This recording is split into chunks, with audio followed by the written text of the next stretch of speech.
La Biblia y los ataques del modernismo, parte 8.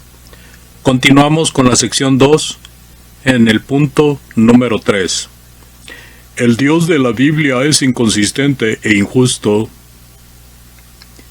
Al ver la maldad del hombre, Dios se arrepiente de haberlo hecho. Génesis 6:6. ¿No lo sabe todo Dios? ¿Acaso no sabía de antemano que el hombre se portaría así?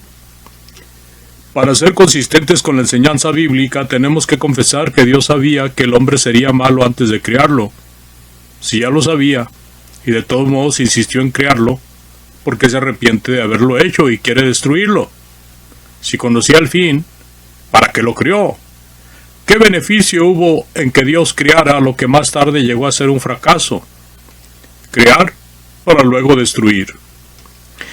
Esta es la tercera de sus razones de por qué no puede el autor creer en la Biblia como libro infalible. Es pura blasfemia. ¿Cómo puede el pobre ser humano acusar a su creador de ser injusto? Ay del que pleitea con su hacedor, el tiesto con los tiestos de la tierra. Dirá el barro al que lo labra, ¿qué haces? Isaías 45:9.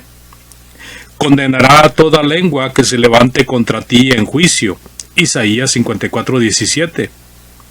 El modernista siempre sale con su lista de preguntas para plantar duda en la mente de sus lectores. Él no contesta ninguna, nada más pregunta, y esta es una de sus tácticas favoritas. Todas estas preguntas que ha hecho mal presentan a la verdad del caso. De hecho, él está diciendo, yo no comprendo esto, por lo tanto Dios es injusto. El autor se atreve a hacer lo que Job no se atrevió a hacer.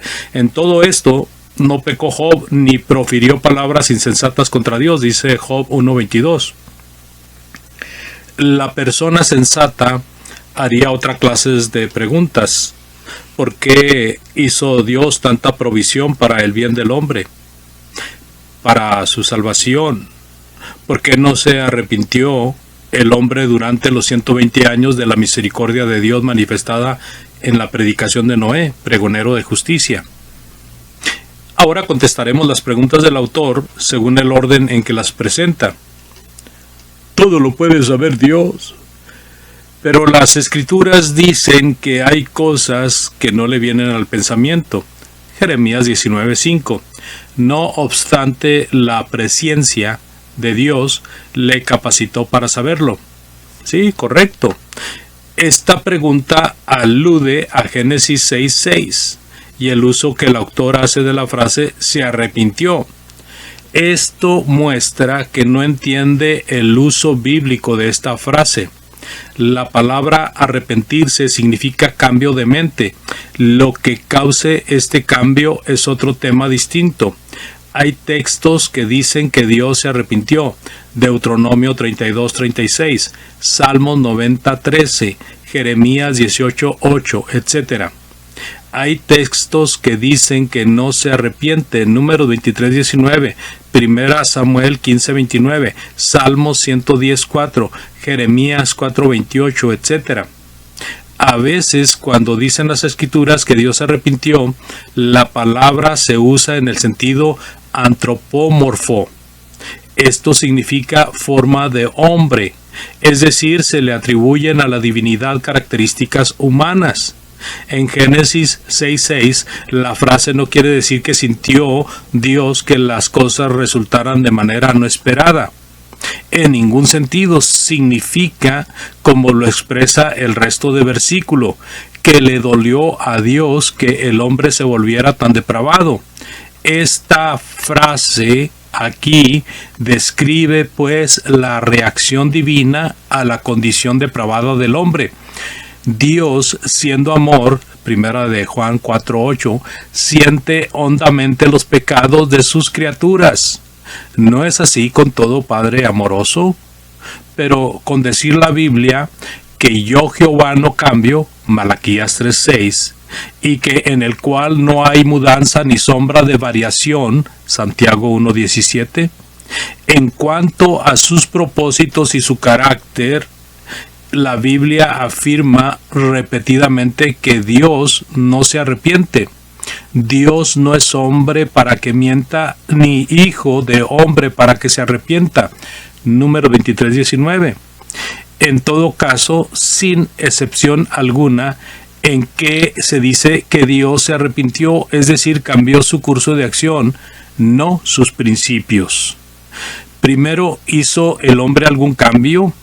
Esto es evidente de tales pasajes como Jeremías 18:8, 26:13 y Jonás 3:9 y 10.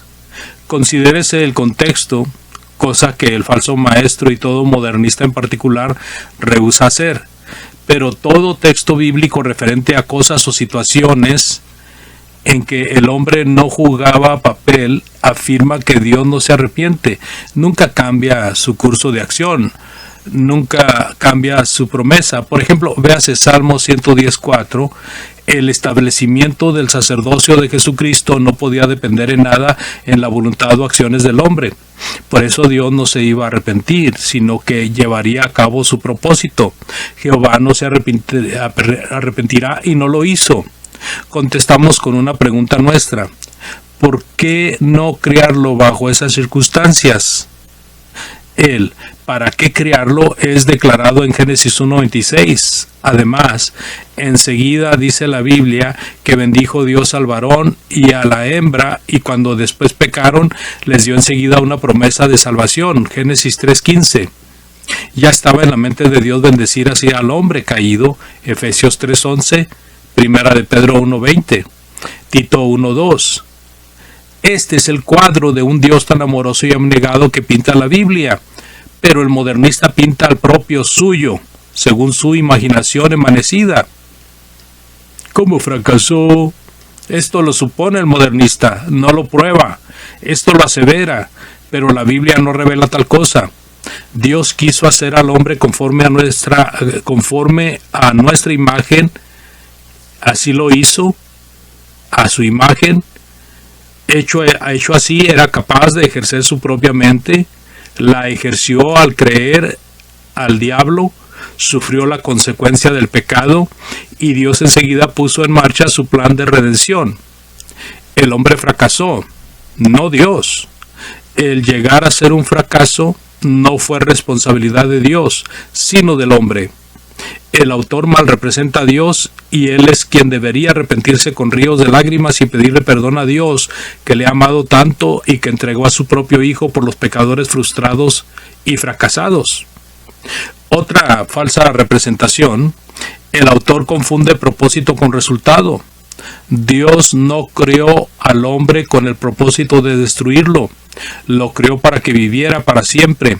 Le dio acceso al árbol de la vida. Génesis 2:9.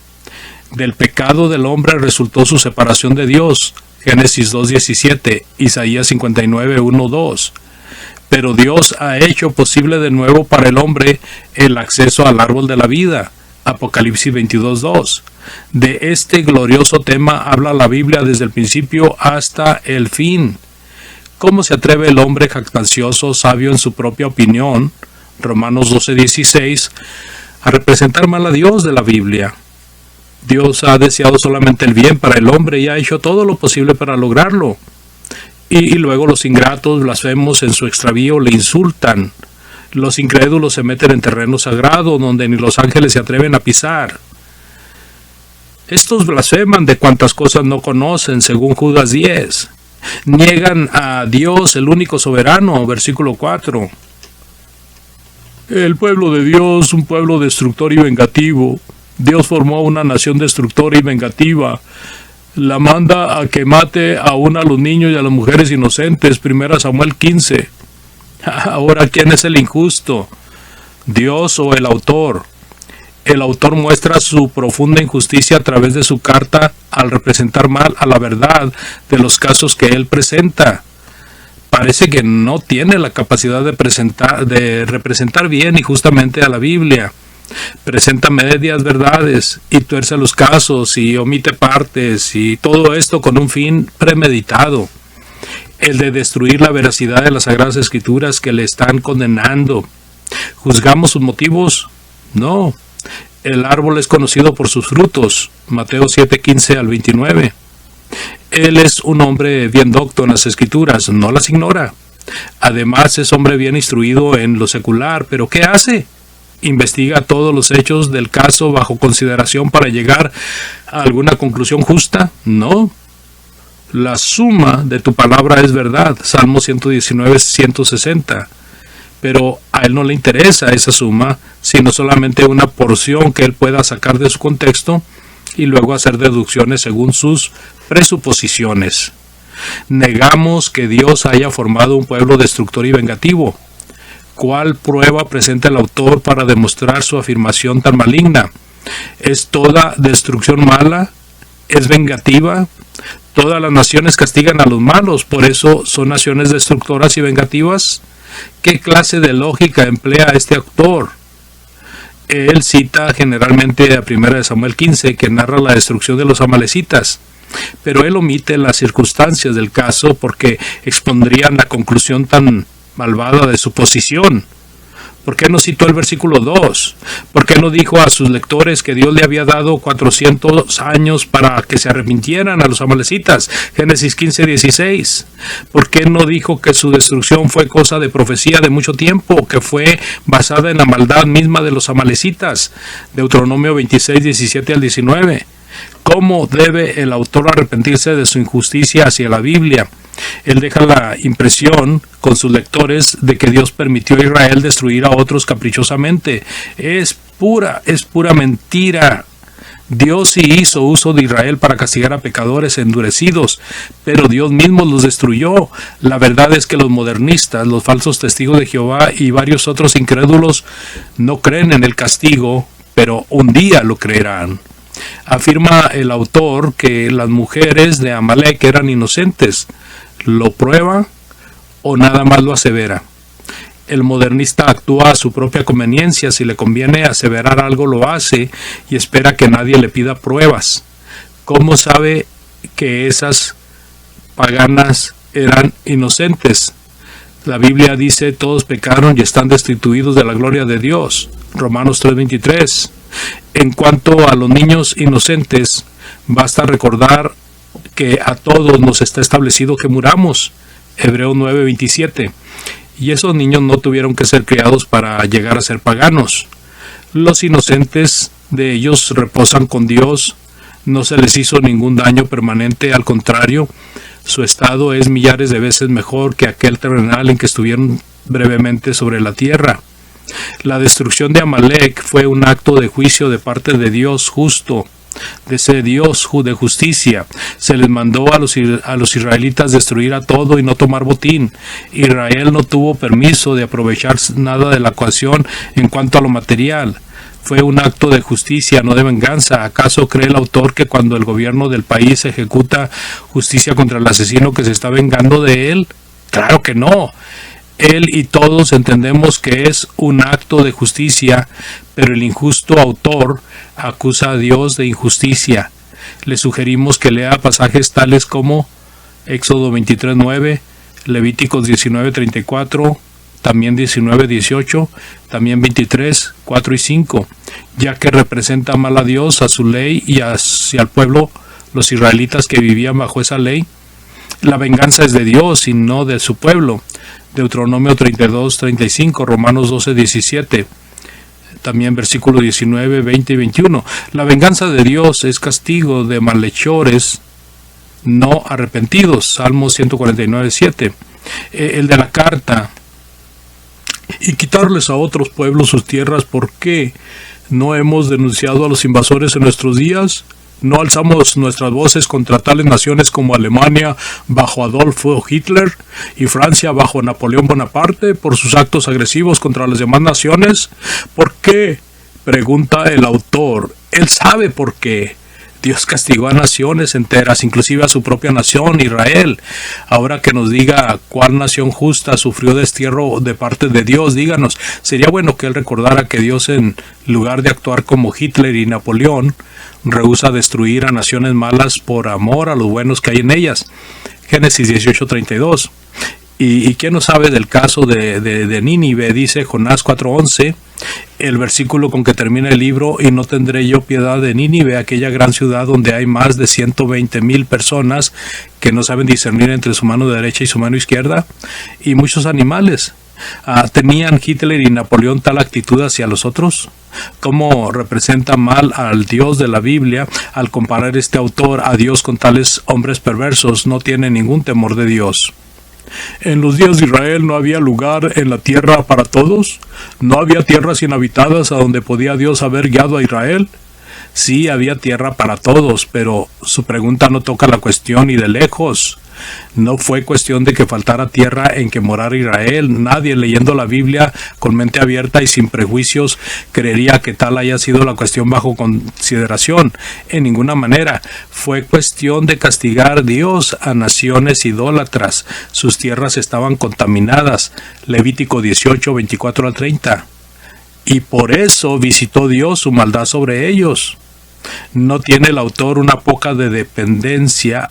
No tiene el autor ni una poca de decencia para representar bien a la Biblia. Continuaremos con este punto 3 de la parte 2.